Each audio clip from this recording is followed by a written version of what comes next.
Non-violence, persuasion, grâce. Alors ça, c'est très tordu, mais bougrement intelligent.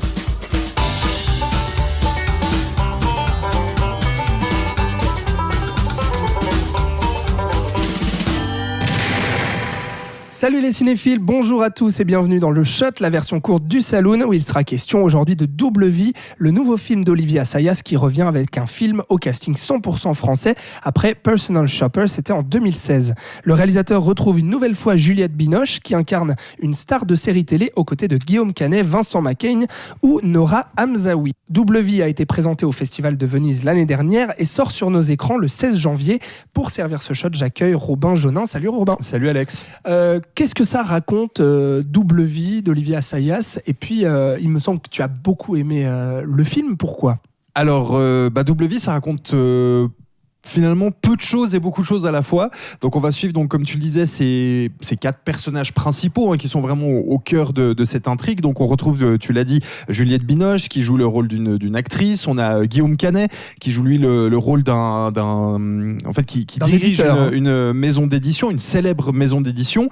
Il y a Léonard aussi qui lui est un écrivain qui se cherche un petit peu, qui a un style qui lui colle un peu à la peau, et d'ailleurs un style qui ne marche plus auprès des lecteurs, mais il a historiquement toujours été dans la maison d'édition d'Alain, qui est son ami. Et puis, comme tu l'as dit, Nora Hamzaoui, qui joue elle Valérie, la compagne de Vincent McCain. Donc c'est 2 couples en fait, c'est ça. Exactement. Et toute l'histoire va se centrer autour de ces 4 personnages. Tout à fait. Et puis ces 4 personnages, ces 2 couples, comme tu le disais, mais des couples qui se cherchent aussi un petit peu, c'est-à-dire qu'il va y avoir des relations un petit peu extra-conjugales, il va y avoir quelques liens qui vont se tisser entre tous ces personnages, puis on comprendra assez vite qu'il y a plus d'anguille sous roche qu'il ne pourrait y paraître au début.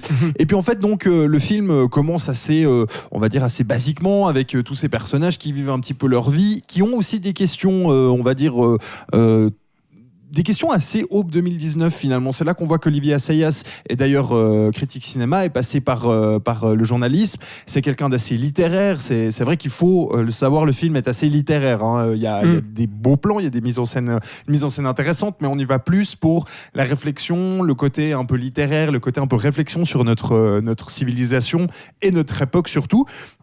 Puisque, par exemple, Guillaume Canet va se poser plein de questions sur, évidemment, la digitalisation des livres, puisque maintenant, on lit plus sur e-book, on lit sur Internet, donc se pose la question, évidemment, de est-ce qu'on garde le livre en format papier, est-ce qu'on passe sur Internet. La question aussi pour Vincent McCain, qui a beaucoup de peine à se réinventer dans son travail, dans son exercice d'écriture, et donc, du coup, qui est un petit peu perdu et qui ne sait pas tout à fait quoi faire. Sa femme, qui, elle, est un peu chargée de la communication pour un politicien, donc il y a aussi cet aspect réseaux sociaux, relations avec les électeurs, etc. Donc ça pose beaucoup de questions qui sont très intéressantes, où Olivier Assayas a l'intelligence de ne pas forcément y répondre, déjà parce qu'il n'a probablement pas la réponse, et nous non plus, mais aussi parce que ça permet d'ouvrir des portes sans les enfoncer non plus à coups de grands pieds dedans. Et donc il pose ça là un petit peu en mode réflexion, en mode un petit peu, je vous prends par la main et on va tous ensemble se questionner pendant 1h50 autour de ça. Et puis ça marche très très bien. Je trouve les relations de couple marchent très bien. Alors on connaît Juliette Binoche, on connaît Guillaume Canet, qui sont d'excellents acteurs. On connaît aussi Vincent McCain, qui est lui aussi un acteur plutôt bon. J'avais un peu peur, pour être tout à fait honnête, sur Nora Hamzaoui, qui est plus, on va dire, une humoriste à la base, qui est une humoriste qui est plus effectivement à la télévision en fait, et qui, je trouve, là pour le coup est aussi très bien dans son rôle. Et puis on retrouve plein de petites relations avec des personnages qui sont assez croustillants, comme par exemple il y a un cercle d'amis de Guillaume Canet qu'il ne croise qu'aux apéros, et qui est vraiment la caricature des Parisiens qui ne sont jamais sortis de leur ville, qui ne connaissent absolument pas la campagne, qui ne connaissent pas, on va dire, le vrai monde, qui n'ont probablement jamais vu de vaches et ils ne sont jamais sortis de chez eux. Et donc il y a des petites choses assez croustillantes comme ça. Moi j'ai lu en fait que qu'Olivier Assayas, finalement, au fur et à mesure de l'écriture du scénario et du tournage, s'est rendu compte qu'il faisait une comédie malgré lui, et puis que finalement il affirmait complètement ça. Est-ce que toi tu as senti que le film était une comédie pure ?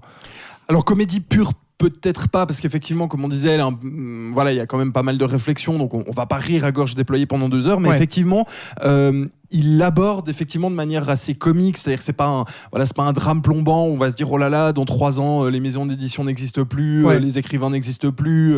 Donc il y a de l'humour et il y a de l'humour qui marche assez bien. Et en fait, de ce point de départ qui serait un peu sur justement cet aspect double vie numérique, en fait, on peut le dire, ça va passer aussi sur une double vie humaine, une double vie dans le monde réel, avec justement, comme on le disait, ces relations un peu extra-conjugales, ces rapports un peu étranges entre les personnages. Ça va un petit peu bouger. Guillaume Canet, à un moment ou un autre, qui va quand même dire à Vincent Macaigne, moi tes livres, je m'en tape. Je vais arrêter de t'éditer. Puis finalement sa femme qui va voir un petit peu ailleurs. Et puis enfin, il y a toute cette relation là qui fait vraiment une double vie, comme je disais, numérique, mais aussi le rapport au couple en fait en 2019, le rapport au couple face à Internet, face aux autres, face à comment est-ce qu'on construit un couple maintenant en 2019 avec tous ces problèmes là. Et puis ce monde en fait un peu bouleversé, on sent ces personnages un peu complètement sans repère en fait, et qui se laisse un peu porter par ce qui arrive, et puis là en ça c'est qui très avance intéressant. petit à petit sans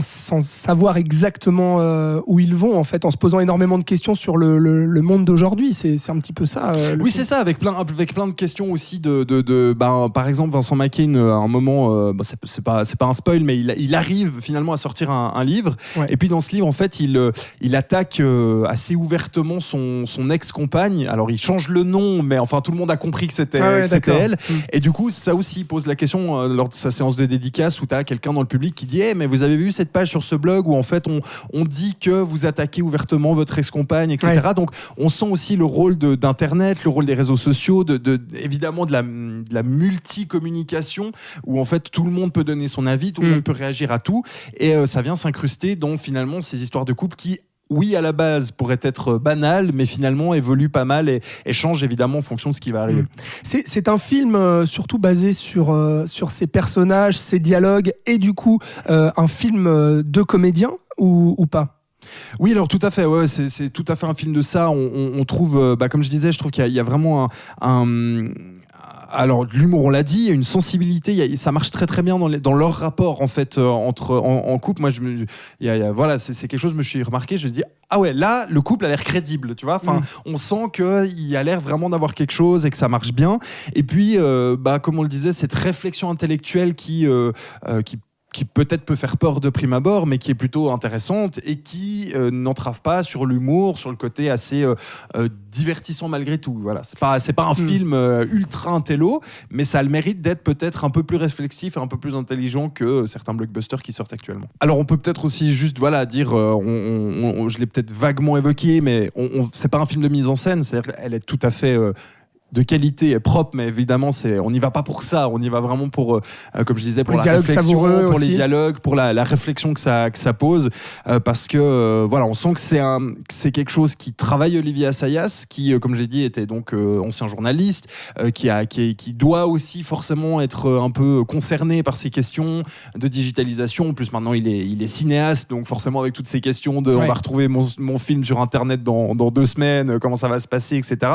Et donc on sent que c'est un homme, je sais pas tout à fait quel âge a Olivier Assayas d'ailleurs, mais je pense qu'il doit avoir peut-être plus de 60 ans, il me semble. C'est ce que j'allais dire, il a 63 ans. Donc on sent que c'est une personne de 60 ans, une soixantaine d'années qui se pose ces questions sur un peu la suite, sur cette nouvelle mouvance, on va dire technologique, et puis qui, à travers ses personnages, remet en question un peu tout ça, la notion de couple, comme je l'ai dit, dans une période qui est certes magnifique en termes d'évolution technologique, mais qui pose évidemment beaucoup de questions pour beaucoup de métiers, pour beaucoup de relations aussi entre les gens, et ça rend le film assez intéressant. Eh bien, c'est donc le conseil ciné de la semaine. Merci beaucoup Robin. C'est donc Double vie d'Olivier Assayas qui sort le 16 janvier. Vous pourrez aller vous faire votre propre avis et puis nous dire aussi ce que vous en pensez sur nos réseaux sociaux. Vous pouvez nous suivre Facebook, Instagram, et puis écouter tous nos autres épisodes du Saloon sur vos plateformes de streaming préférées. On vous dit à bientôt.